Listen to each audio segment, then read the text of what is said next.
Did you think medieval women were only spinning wool and praying in silence? Were their intellectual worlds confined to embroidery patterns and household chores between the years 500 and 1500 AD? Get ready for a mind-bending journey into the secret intellectual lives of women who dared to delve into unexpected realms of knowledge. Number 10. Astronomy and cosmology. Many people imagine the medieval period as a time when science was asleep, particularly for women. They picture women relegated to the hearth, their thoughts rarely straying beyond the daily grind of domesticity. But a closer look at the historical records reveals a different story, one where women in quiet cloisters or within the walls of their noble homes secretly delved into the mysteries of the cosmos. These weren't just casual stargazers, they were serious students attempting to understand the intricate dance of the heavens, charting celestial movements, and contemplating the very structure of the universe. The study of astronomy in the Middle Ages was not just about identifying constellations or predicting eclipses. It was deeply intertwined with philosophy, mathematics, and theology.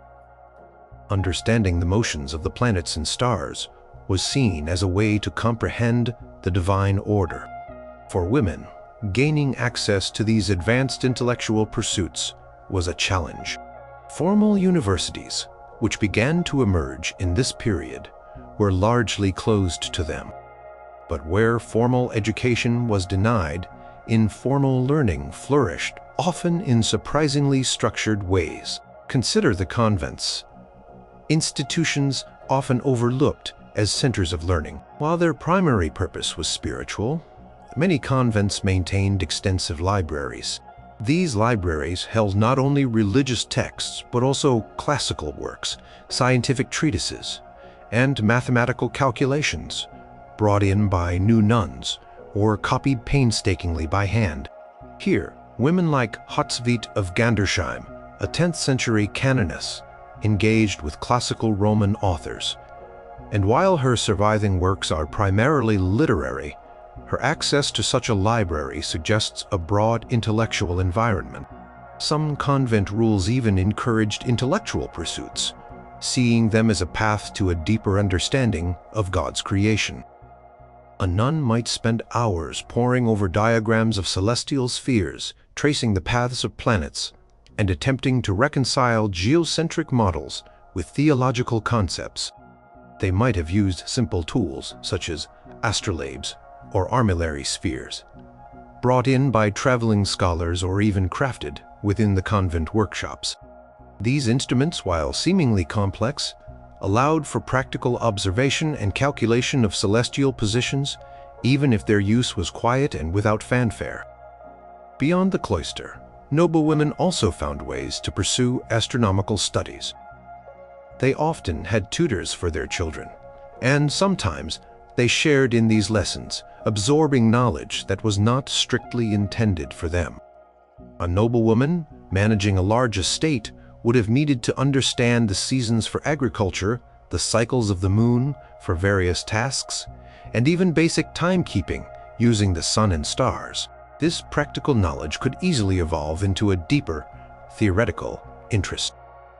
For example, some wealthy women commissioned intricate astronomical clocks or elaborate illuminated manuscripts that depicted cosmological diagrams. These were not just decorative items, they were often tools for study, prompting questions about how the universe functioned. The Lady of the Hours in the famous Trestrich's Hears de Dube de Berry is shown observing the heavens. A subtle nod to the intellectual pursuits of such women. While the Duke was the patron, the inclusion of such detailed astronomical scenes suggests a general cultural awareness and appreciation for these studies, even if they were more overtly attributed to men.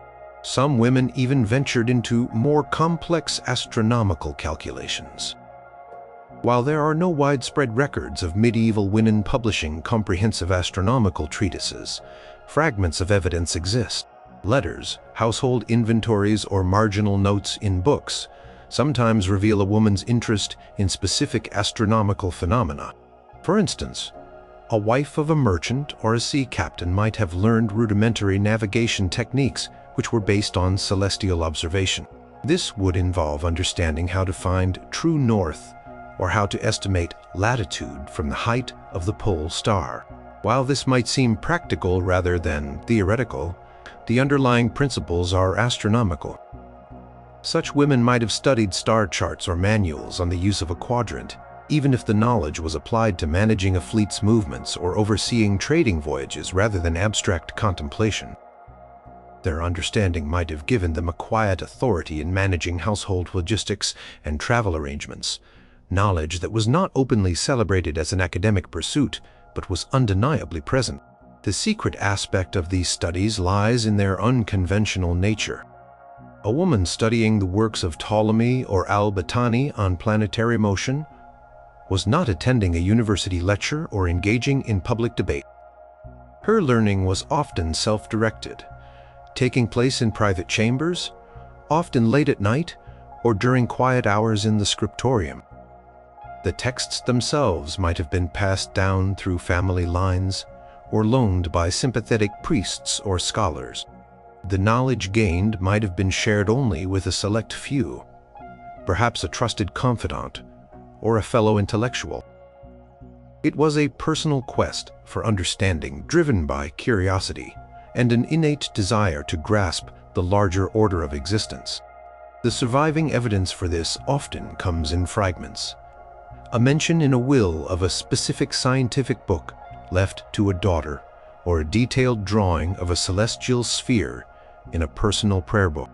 These small clues paint a picture of women who, despite societal constraints, found ways to unlock the universe's secrets, one quiet observation or whispered calculation at a time. Their engagement with astronomy and cosmology might not have revolutionized scientific thought, but it certainly revolutionized their own understanding of the world, proving that intellectual curiosity could not be confined by gender or time, period. Number 9. Alchemy and proto-chemistry.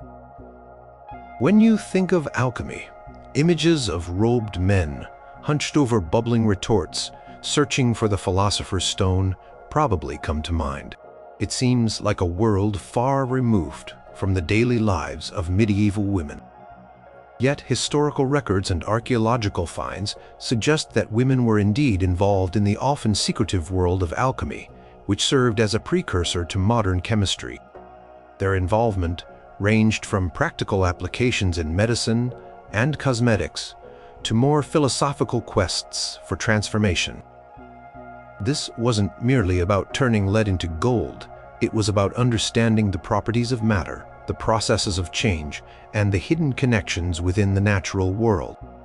The medieval worldview held that the universe was made up of elements, earth, water, air, and fire, and that these could be transformed. Alchemy, in its broadest sense, was the art and science of transformation. While formal alchemical texts were often written by men and circulated among male scholars, women had a long-standing tradition of working with natural materials in various capacities. Herbalism, dyeing, brewing, and the preparation of pigments for illumination or painting all involved an intimate knowledge of chemical processes, even if they weren't labeled as such. These domestic and artisanal pursuits provided a natural entry point for women into what would later be understood as proto-chemistry. Consider the practical side. Many medieval women, particularly those managing large households or convents, were responsible for producing remedies, cosmetics, and even certain types of inks and paints. This required distillation, extraction, heating, cooling, and precise measurement, all fundamental alchemical techniques. For example, to create a potent herbal tincture, a woman would need to understand the properties of different herbs, how to extract their essences using specific solvents like alcohol or water, and how to preserve them. The distillation of rosewater, a common cosmetic and medicinal ingredient, involve using alembics and condensers, small-scale chemical apparatus. While often viewed as a domestic skill, the precision and knowledge required to produce high-quality distillates were akin to a chemist's work. Recipes for these preparations were often passed down through generations, sometimes written in household books or personal commonplace books, far from the grand alchemical treatises. These recipe collections, though seemingly simple, often contained complex procedures and ingredients, indicating a sophisticated understanding of chemical reactions. Beyond these practical applications, there is evidence that some women engaged with alchemy on a more philosophical level. One notable figure is Mary the Jewess, or Maria Prophetissa, who is credited by later alchemists with inventing several crucial pieces of laboratory equipment, including the tribikos, a triple-beaked still, and the keratokos, a device for heating substances to create a vapor bath. Though her exact historical identity and lifespan are debated, she is consistently referenced in early alchemical texts from the 3rd or 4th century CE, and her inventions were certainly known and used throughout the medieval period. The fact that an influential figure in the very foundations of alchemy is a woman suggests a hidden lineage of female practitioners. Her name appears in works widely read by medieval scholars, indicating that while formal alchemical practice might have been male-dominated, the contributions of women to its origins were acknowledged, if sometimes shrouded in legend. In convents, some women engaged in what could be termed spiritual alchemy. This was not about transmuting base metals, but about transforming the soul. However, their understanding of physical transformations, gained from practical work with pigments for manuscripts or medicinal preparations, often informed their spiritual metaphors.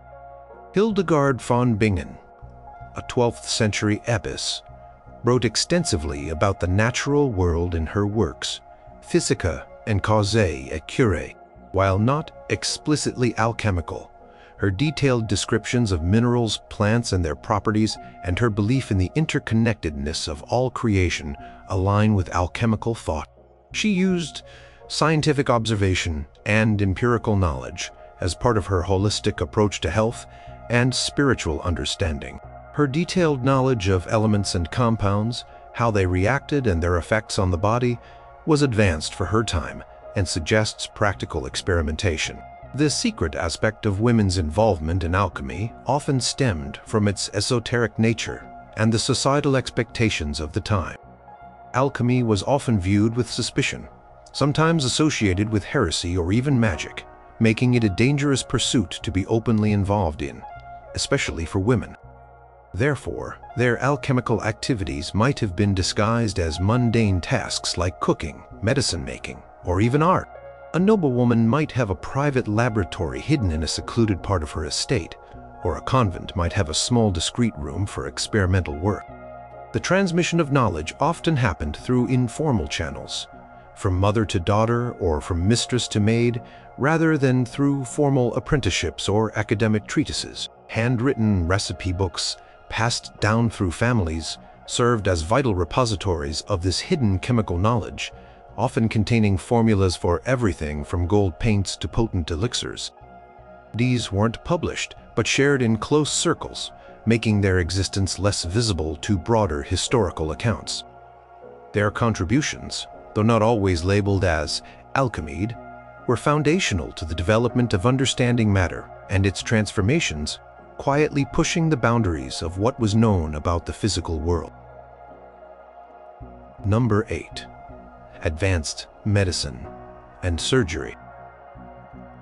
When thinking of medieval medicine, many conjure images of barbers wielding crude tools and monks mixing herbal remedies. The idea of women engaging in advanced medical practices, let alone surgery, seems far-fetched for a period often perceived as restricting women to domestic roles.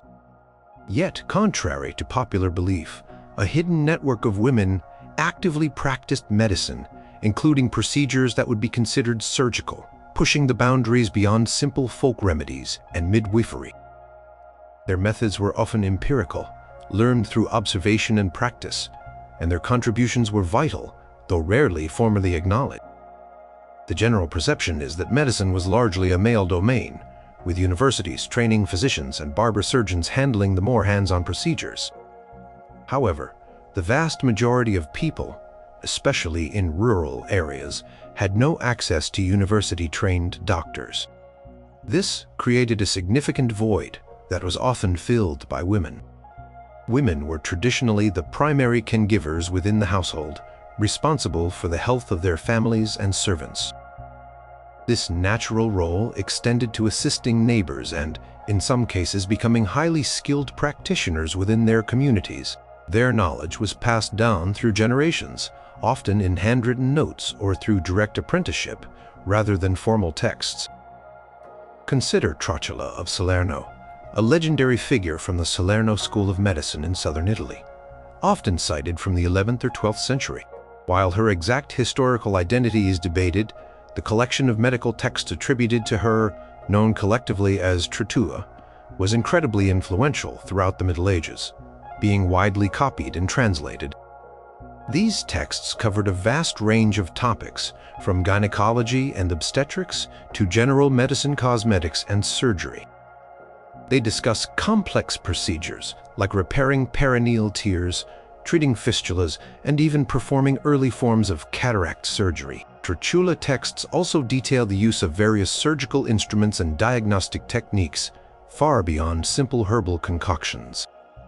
Whether Trotula was one woman or a collective of female medical practitioners from Salerno, the existence and widespread influence of these texts clearly demonstrate that women were not only practicing advanced medicine, but also codifying and disseminating their knowledge. Beyond the academic center of Salerno, women in convents also played a significant role in healthcare. Many abbeys had infirmaries to care for the sick within their community and often for the surrounding populace. Nuns, through necessity and compassion, became skilled healers. Hildegard von Bingen, a 12th century German abbess, was not just a mystic and composer.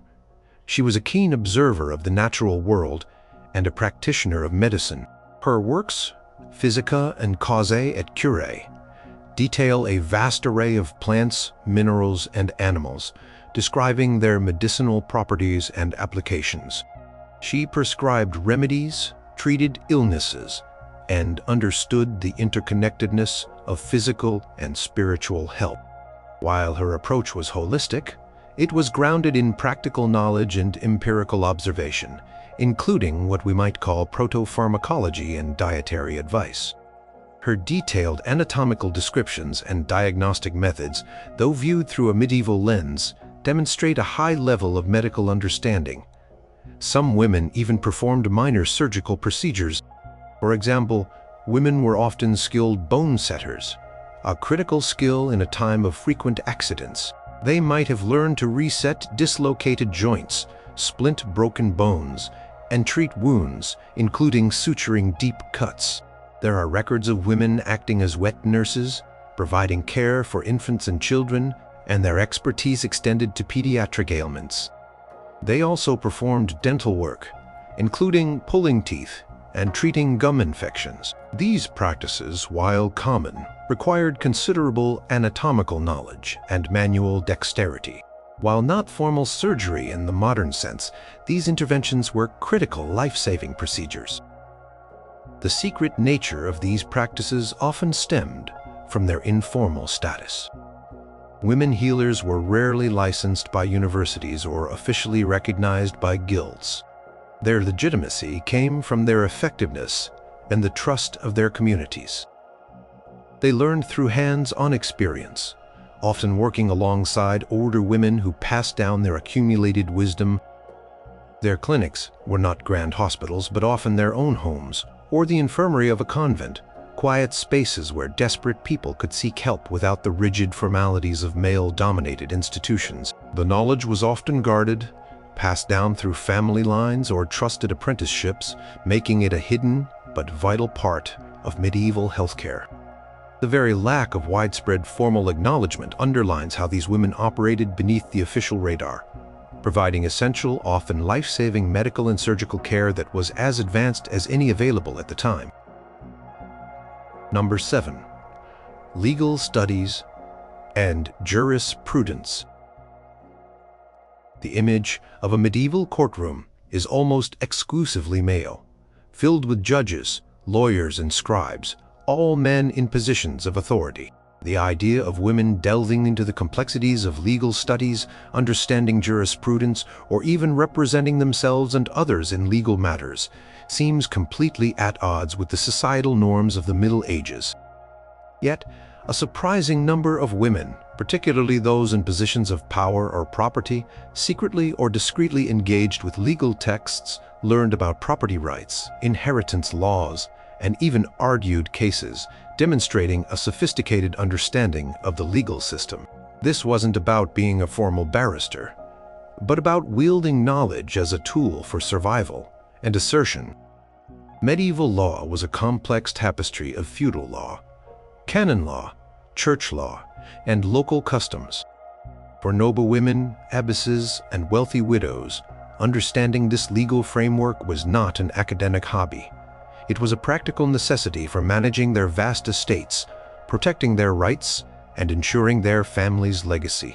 A noblewoman might inherit a large fiefdom, complete with tenants, serfs, and numerous obligations. Without a firm grasp of feudal contracts, land tenure, and the rights and duties of her vassals, she would be vulnerable to exploitation or loss of property.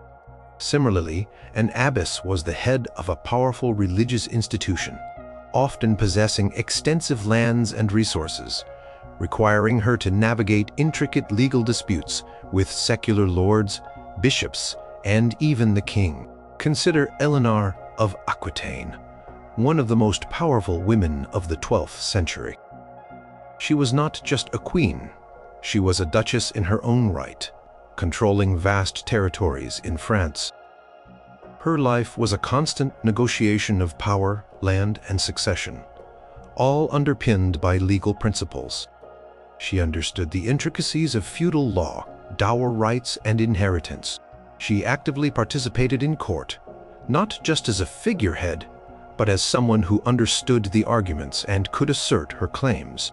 Her legal acumen was critical in maintaining her influence and protecting her holdings throughout her long and turbulent life. While she had male advisors, her own grasp of legal concepts allowed her to actively direct policy and challenge adversaries rather than merely relying on others. She was not a lawyer trained in a university, but her practical engagement with law was profound. Within convents, abbesses and prioresses often had to function as legal administrators. They were responsible for the management of the convent's properties, revenues, and numerous legal relationships. This included negotiating contracts, overseeing land transactions, resolving disputes with tenants, and defending the convent's rights against encroaching lords or bishops. For example, the abbess of a powerful convent might need to present a case to the king's court regarding a land dispute that had been ongoing for generations. To do this effectively, she would need to understand legal precedents, present evidence, and articulate her position persuasively. Letters and legal documents from various convents show abbesses signing complex charters, issuing decrees, and engaging in intricate property negotiations, all requiring a deep dive into legal procedures and terminology. Their libraries often contained collections of legal texts, ranging from copies of canon law to compilations of local customs which they would study. Wealthy widows too often found themselves in positions where legal knowledge was crucial. Upon the death of their husbands, they might become the heads of households, managing businesses or lands, and defending their dower rights. Women like Christine de Pizan, the renowned 14th century author, became a widow at a young age and had to manage her own financial and legal affairs, including lawsuits. She became highly educated and wrote extensively, even challenging misogynistic legal interpretations of her time in her works. Her ability to navigate complex financial and legal challenges after her husband's death demonstrates a practical mastery of law that went far beyond basic understanding. She studied legal texts and historical precedents to inform her arguments and protect her family's interests, effectively acting as her own legal counsel. The secret aspect here is not that these women were hiding their legal activities, but that their engagement with jurisprudence was often informal and born out of necessity rather than formal academic training. They learned by doing, by studying documents, by advising their male relatives, or by simply observing the legal processes around them. They might have employed male scribes or notaries, but the strategic direction and the intellectual understanding of the legal implications often came from the women themselves. Their knowledge was not publicly celebrated as a learned profession, but was a powerful tool for survival and influence in a world structured by law. They quietly amassed formidable legal expertise, challenging the notion that intellectual pursuits like law were exclusive to men, and subtly shaping the legal landscape through their own informed actions in defense of their rights. Number 6. Architecture and engineering. When envisioning medieval construction, most people picture guilds of male masons, carpenters, and master builders. The grand cathedrals, formidable castles, and sprawling monastic complexes are typically attributed solely to men. However, a surprising number of medieval women, particularly those in powerful administrative roles as noblewomen or abbesses, secretly or quietly engaged in the principles of architecture and engineering. They were not merely patrons signing off on plans. They often held considerable knowledge of construction techniques, material properties, and structural integrity, overseeing vast building projects that shaped the physical landscape of their time. In the Middle Ages, building was a monumental undertaking, requiring extensive knowledge of materials, labor management, and technical design. For an abbess overseeing a thriving convent, or a noblewoman managing a large estate, construction and maintenance were ongoing responsibilities. They often had to plan new wings, repair existing structures, or even initiate entirely new projects, such as infirmaries, chapels, or defensive walls. This necessitated a deep understanding of what was feasible, how materials would behave, and how to allocate resources efficiently. Couldn't simply delegate everything. Their direct oversight and intelligent decision-making were crucial for success. Consider the role of an abbess. Many large convents were self-sufficient entities operating like small towns. They had their own workshops, skilled laborers, and extensive land holdings. The abbess was the spiritual and temporal head, responsible for all aspects of the community's welfare, including its physical infrastructure. For example, the construction of a new dormitory, a larger church, or improved water systems for a growing community would fall under her purview. She would need to understand basic load-bearing principles, the properties of different types of stone and timber, and the logistics of quarrying and transporting materials. She might not have drafted the blueprints herself, but she would have understood them well enough to make informed decisions, challenge proposals, and ensure the structural soundness and functionality of the building. She would be the one ultimately responsible for the structural integrity and longevity of the convent's buildings. One compelling example is Hrotsvit of Gandersheim, a 12th century abbess who compiled the Hortus Deliciarum, Garden of Delights, an illuminated encyclopedia. While not solely an architectural treatise, the manuscript contains detailed illustrations of various structures from heavenly Jerusalem to earthly buildings, showing an impressive understanding of design and construction elements. Her detailed knowledge of the world, including its physical constructs, suggests an intellectual engagement with how things were built. She might not have been on the scaffold herself, but her intellectual grasp of engineering principles was evident. Noblewomen, too, often took on significant architectural roles, especially in the absence of their husbands who might be away on crusade or at court. They were responsible for the upkeep and even expansion of their castles and manors. This included overseeing repairs to defensive walls, ensuring the structural stability of towers, and improving living quarters. They would have interacted directly with master masons and carpenters, making decisions about design, materials, and labor. For instance, modifying a castle to improve its defenses against new siege technologies would require an understanding of angles, thicknesses of walls, and placement of battlements. While the physical labor was done by men, The intellectual direction and decision-making could often originate from the lady of the castle. She might have read architectural texts or observed existing structures, internalizing the principles of effective building. The secret nature of this study stems from the fact that it was often considered a practical skill of management rather than an academic discipline for women. There were no formal architectural schools for women, and they were not admitted to guilds of masons or carpenters. Therefore, their knowledge was often acquired through observation hands-on experience and self-study. They might have studied existing architectural plans, engaged in detailed discussions with master builders, or even read treatises that were not formally intended for them. The knowledge was absorbed and applied in the day-to-day running of their institutions or estates. The evidence comes from financial records detailing their approval of large building expenditures, from letters discussing construction progress, and from the very structures that still stand bearing testament to their sophisticated oversight. These women, through necessity and intellectual curiosity, became de facto engineers and architects, shaping the physical world around them, without ever drawing formal plans themselves, quietly proving that technical acumen was not exclusively a male domain. Number 5. Philosophy and logic. When we think of medieval philosophy, figures like Thomas Aquinas or Abelard often come to mind. Men who engaged in rigorous theological and logical debates within the nascent university system. The intellectual world of philosophy, with its emphasis on abstract reasoning, dialectic, and metaphysics, seems far removed from the lives of medieval women.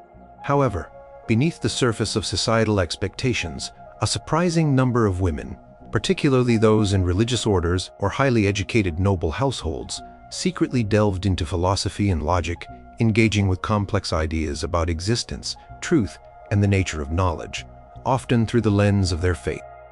In the Middle Ages, philosophy was often intertwined with theology, seen as the handmaiden of religious understanding. While formal philosophical training was largely confined to monasteries and universities, which were closed to women, intellectual curiosity could not be entirely suppressed. Many convents maintained extensive libraries that included not only theological works, but also classical philosophical texts, ranging from Plato and Aristotle, often known through Latin translations, or commentaries, to early Christian philosophers like Augustine and Boethius.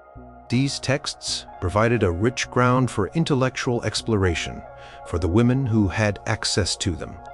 Consider the learned nuns, an abbess responsible for the spiritual and intellectual welfare of her community, might encourage the study of complex texts. For example, Eloise, the 12th century abbess of the Paraclete, was renowned for her intellectual prowess. Her correspondence with Peter Abelard, one of the most prominent logicians and philosophers of his time, reveals her deep understanding of theological and philosophical arguments. She engaged with him on an intellectual level, debating complex points of doctrine and ethics, demonstrating a capacity for abstract reasoning that rivaled any male scholar. Her letters are not merely emotional. They are intellectual sparring matches, showing her command of logic and rhetoric. Her education, though informal by university standards, was profound, rooted in extensive reading and rigorous intellectual engagement. She was not a public philosopher, but her private intellectual life was rich with philosophical inquiry. Another example is Hildegard von Bingen, the 12th century German abbess.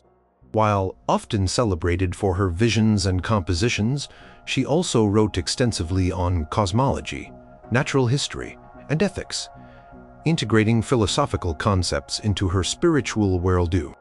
Her writings often touch upon the nature of the soul, the purpose of creation, and the interconnectedness of all things, clearly demonstrating a philosophical mind at work. She read and synthesized knowledge from various sources, formulating her own unique philosophical framework, even if she did not call herself a philosopher in the academic sense.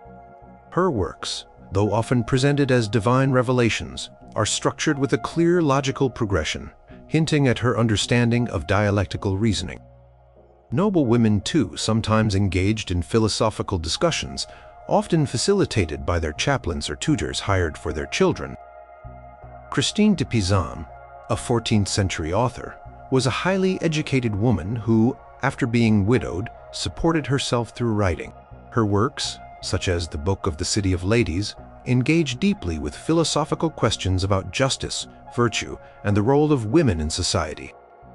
She drew upon classical philosophical traditions, often citing Plato, Aristotle, and other ancient thinkers. She used logic and reasoned arguments to challenge prevalent misogynistic views, demonstrating a sophisticated understanding of philosophical method. She was not afraid to engage in intellectual debate through her writing, directly addressing philosophical concepts that underpinned societal norms. The secret aspect of this study lies in its often unrecognized and informal nature. Women were largely excluded from the public spheres, where philosophy was debated and taught. Therefore, their philosophical inquiries took place in private, through reading in convent libraries, engaging in quiet discussions with sympathetic scholars, or through personal meditation and writing. Their philosophical insights were often integrated into religious treatises, devotional works, or personal correspondence, rather than standalone philosophical texts. This meant their contributions were less visible in the grand narrative of philosophical history. They were often considered learned women rather than philosophers, despite engaging in identical intellectual processes. Yet, by quietly grappling with complex philosophical questions, these women provided profound insights and kept the flame of intellectual inquiry alive in unexpected corners, demonstrating that a keen mind and a thirst for truth could transcend societal barriers. Number 4. Applied mathematics and accounting. When envisioning the world of medieval finance and administration, one might picture male scribes meticulously poring over ledgers or merchants calculating profits with an abacus. The domain of numbers and complex calculations seems inherently masculine, tied to trade, governance, and scholarship. However, a surprising number of medieval women, through their vital roles in managing households, convents, and even large estates, secretly became adept at applied mathematics and advanced accounting, demonstrating a sophisticated underapplied. This wasn't abstract algebra, but a highly practical and essential form of mathematical prowess. In the Middle Ages, accurate record-keeping and financial planning were crucial for survival and prosperity. For women who were heads of large households, abbesses of wealthy convents, or regents for minor sons, the scale of financial responsibility could be enormous. They were responsible for budgets, inventories, income, and expenditure, often for hundreds of people and vast tracts of land. This required more than basic counting. It demanded complex calculations involving varying weights, measures, currencies, and even labor costs. Consider the role of a noblewoman managing a large estate while her husband was away on crusade or at court. She would be responsible for overseeing agricultural production, collecting rents, managing household staff, purchasing supplies, and potentially even funding military levies. This involved meticulous record-keeping of grain, yields, livestock, numbers, tenant payments, and disbursements for wages or goods. She would need to calculate projected income, track expenses against a budget, and identify surpluses or deficits. For example, she might have to calculate the yield of a harvest, subtract the portion owed to the Lord, the tithe to the church, the seed for the next season, and then determine how much could be sold in the market. This often involved complex divisions, multiplications, and conversions between different units. Surviving household accounts from noble estates occasionally reveal a woman's hand or her direct oversight in their detailed entries. Abbesses, in particular, were often highly skilled financial administrators. Many convents were major landowners running farms, mills, and other enterprises. The abbess was effectively the CEO of a complex economic entity.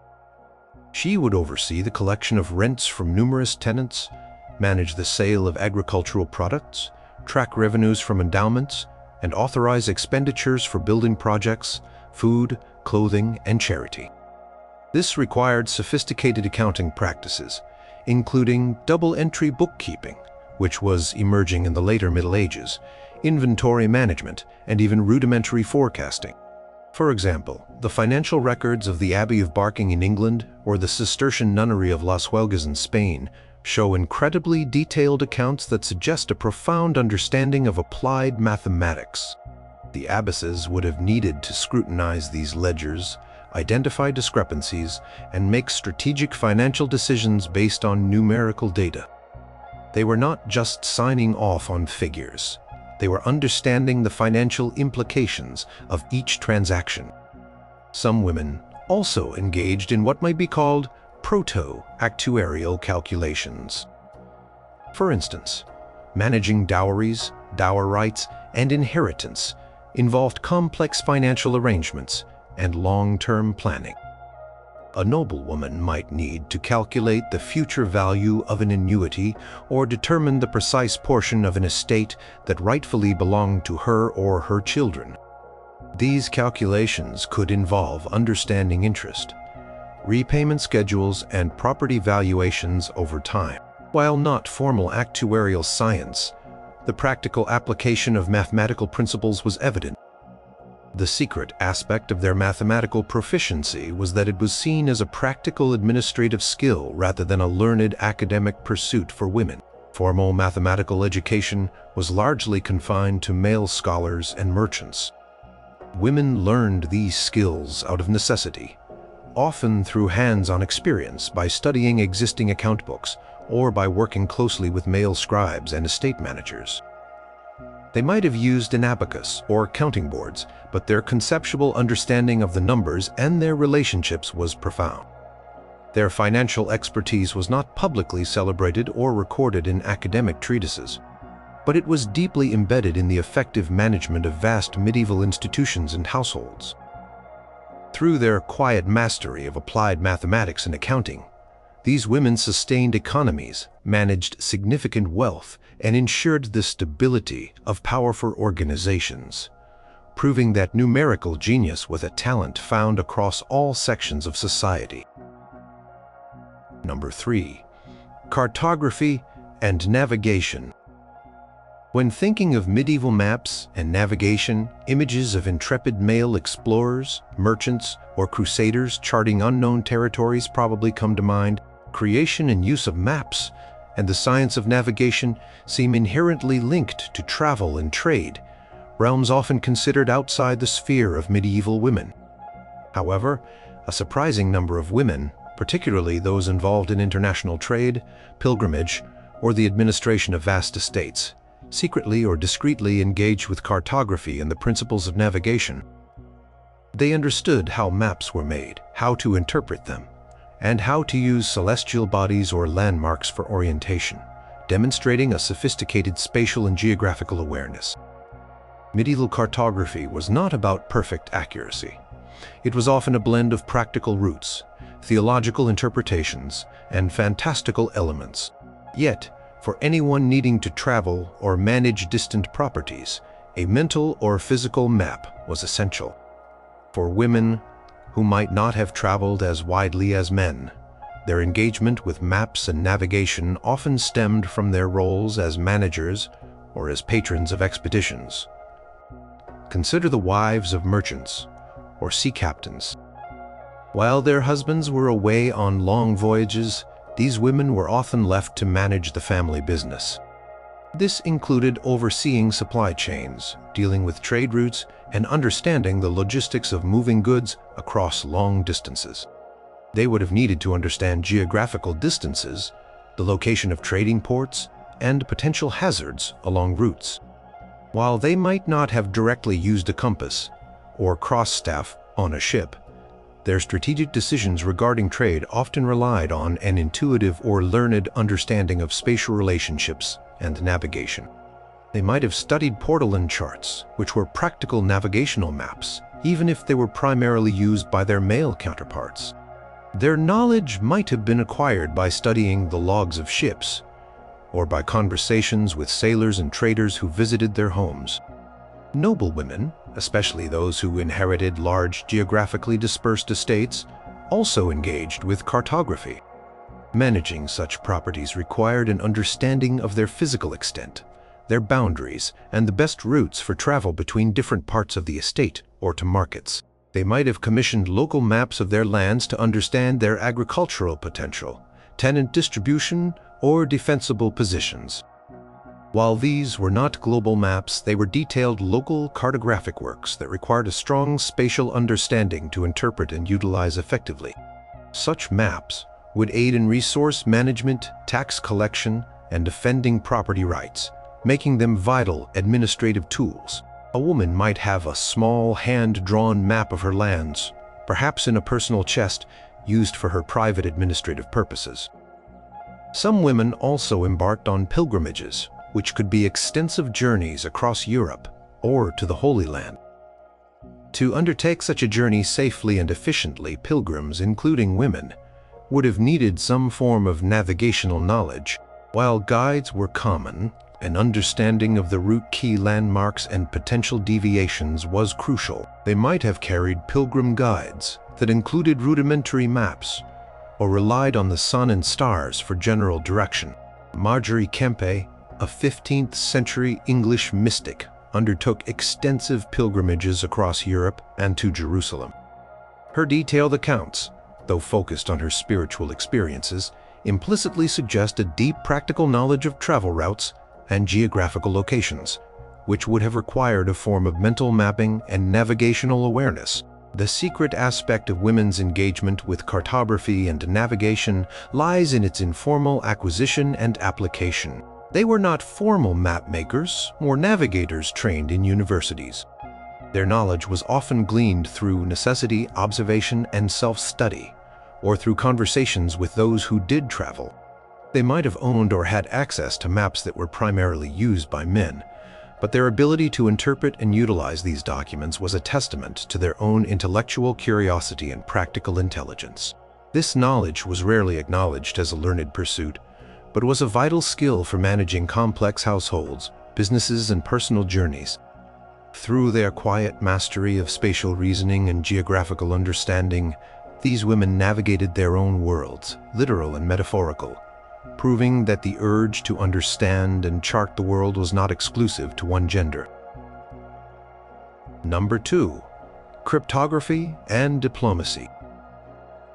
The world of medieval diplomacy and secret communications is often imagined as an exclusive realm of powerful kings, cunning advisors, and male envoys.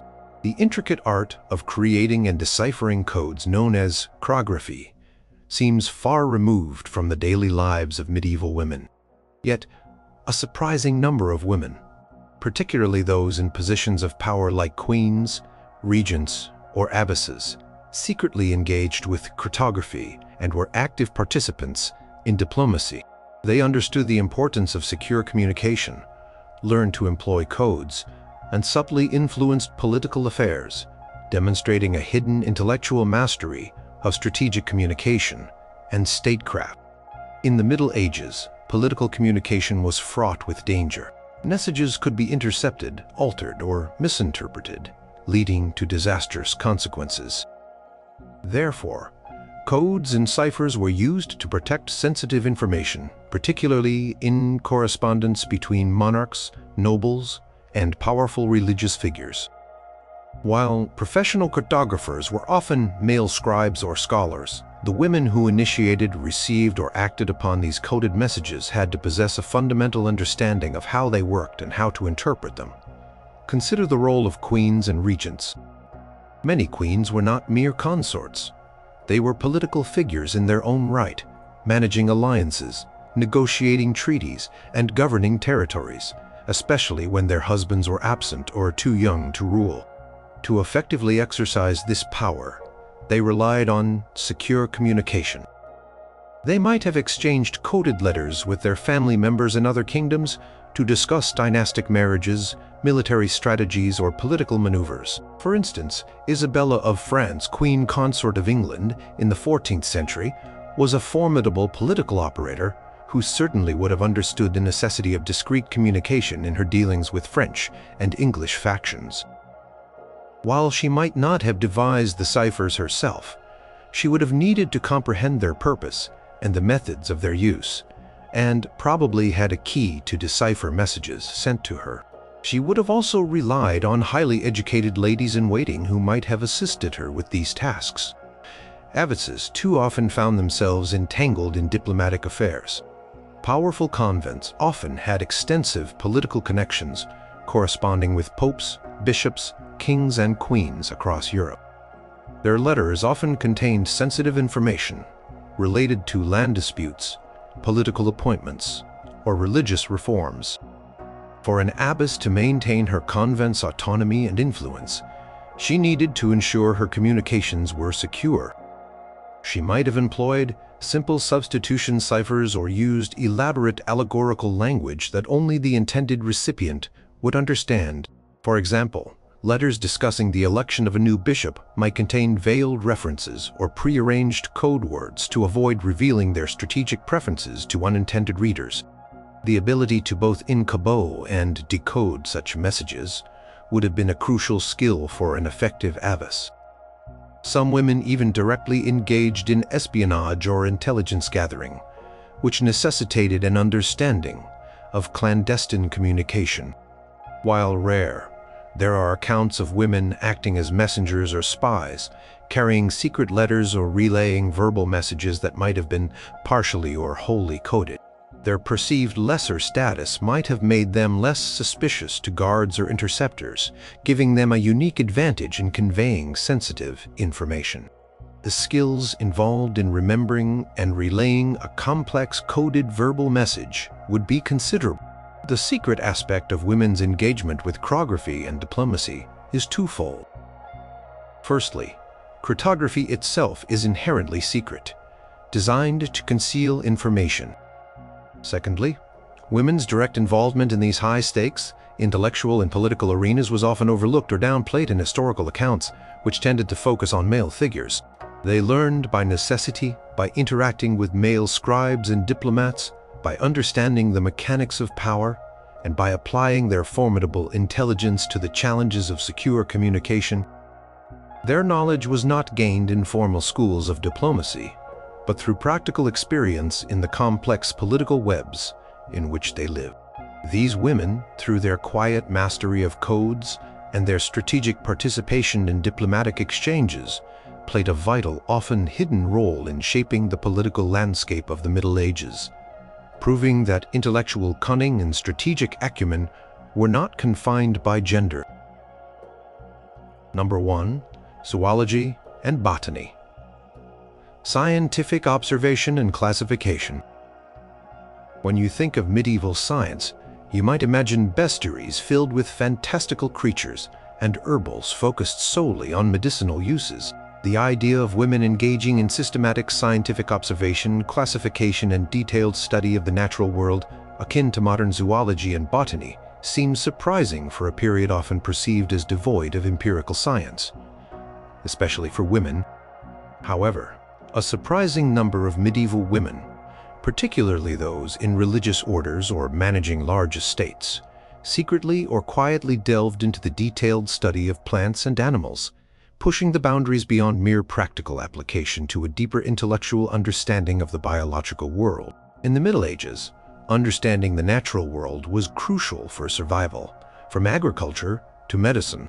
While much of this knowledge was practical, some individuals sought to understand the inherent properties and classifications of living things. For women, their close proximity to nature through gardening, animal husbandry, and healing provided a unique opportunity for scientific observation. Consider the detailed work of Hildegard von Bingen, the 12th century German abbess. Her comprehensive natural histories, Physica and Causae Acurae, are remarkable for their systematic approach to the natural world. In Physica, she meticulously describes hundreds of plants, trees, birds, fish, and animals, detailing their appearance, habits, and medicinal properties. This was far beyond a simple list of remedies. She organized her observations, described the habitats of species, and even hinted at ecological relationships. For example, she describes the physical characteristics of various birds with remarkable detail, including their diets and behaviors much like a field biologist would. Her descriptions of plants often include not just their medicinal uses, but also their growth patterns, preferred soil types, and even their appearance through the seasons. This systematic collection and cataloging of natural phenomena demonstrates a truly scientific mind at work, based on direct observation and empirical evidence, rather than solely relying on ancient texts. Nuns in general often had extensive knowledge of botany, due to the upkeep of monastery gardens, which supplied both food and medicinal herbs. They cultivated a wide variety of plants, leading them to understand different species, their growth cycles, and their environmental needs. This practical engagement often evolved into a more theoretical interest in classification and identification. They might have compared different types of roses, noting subtle variations, or observed the life cycles of insects that pollinated their plants, quietly accumulating a body of botanical knowledge. Their libraries often contained herbals, and some might have added their own detailed annotations or illustrations based on their observations. Noblewomen managing large estates also engaged with animal husbandry on a large scale. They would oversee the breeding of livestock, the care of horses, and the management of poultry. This required a practical understanding of animal behavior, health, and genetics, even if the mechanisms of heredity were unknown. For instance, a noblewoman might decide which sheep to breed based on the quality of their wool, or which horses to crossbreed for specific traits, demonstrating a keen observational eye for animal characteristics. She might have kept detailed records of her animals, noting their lineage, health, and productivity, creating a de facto zoological database for her estate. This was not just about economic utility.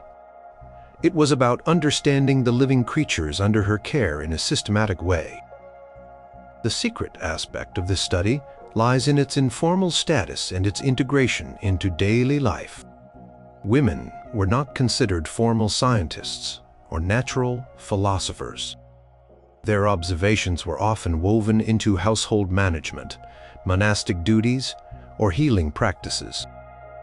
There were no university chairs in zoology or botany for women. Their learning was often self-directed through prolonged observation in gardens, fields, and animal enclosures, and through comparing notes with other women or reading specific texts. Their notebooks might have contained detailed sketches of plants or animals, accompanied by precise descriptions of their characteristics.